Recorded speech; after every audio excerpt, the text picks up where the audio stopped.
ఓం శ్రీమాత్రే నమః. అందరికీ నమస్కారం. శ్రీమద్ భగవద్గీత 2వ అధ్యాయము సాంఖ్యయోగము. క్లైభ్యం మాస్మగమః పార్థ నైతత్వయుపపద్యతే క్షుద్రం హృదయ దౌర్బల్యం త్యక్తోత్తిష్ట పరంతప. కావున ఓ అర్జున, పిరికితనమునకు లోను కావద్దు, నీకిది ఉచితము కాదు. ఓ పరంతప, తుచ్చమైన ఈ హృదయ దౌర్బల్యమును వీడి యుద్ధమునకై నడుము బిగింపుము. అర్జున ఉవాచ, కథం భీష్మమహం సంఖ్యే ద్రోణం చ మధుసూదన ఈశుభి ప్రతియోచ్యామి పూజార్హ వరిసూదన.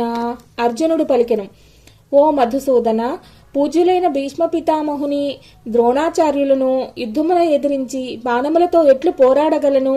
ఏలనన్న ఓ హరిసూదన, ఈ ఇరువురును నాకు పూజ్యులు. గురూన హత్వా హి మహానుభావాన్ శ్రేయో భోక్తుం భైక్ష్యమహీహ లోకే హత్వార్థ కామాంస్తు గురూనిహైవ భుంజీయ భోగాన్ రుధిర ప్రదిగ్ధాన్. మహానుభావులైన ఈ గురుజనులను చంపకుండా బిచ్చమెత్తుకొని అయినను ఈ లోకమున జీవించుట నాకు శ్రేయస్కరమే. ఏలనన ఈ గురుజనులను చంపినను రక్తసిక్తములైన రాజ్య సంపదలను భోగములను మాత్రమే నేను అనుభవించవలసి ఉండును కదా. నచైతద్విద్మః కతరన్నో కరీయో యద్వా జయేమ యది వానో జయేయుః యానేవ హత్వా న జిజీవిషామః తేవస్థితాః ప్రముఖే ధాతా రాష్ట్రాః. ఈ యుద్ధము చేయుట శ్రేష్టమా లేక చేయకుండుట శ్రేష్టమా అనునది ఎరుగము. యుద్ధమున వారిని మనము జయింతుమా లేక మనలను వారు జయింతురా అను విషయమును కూడా ఎరుగము.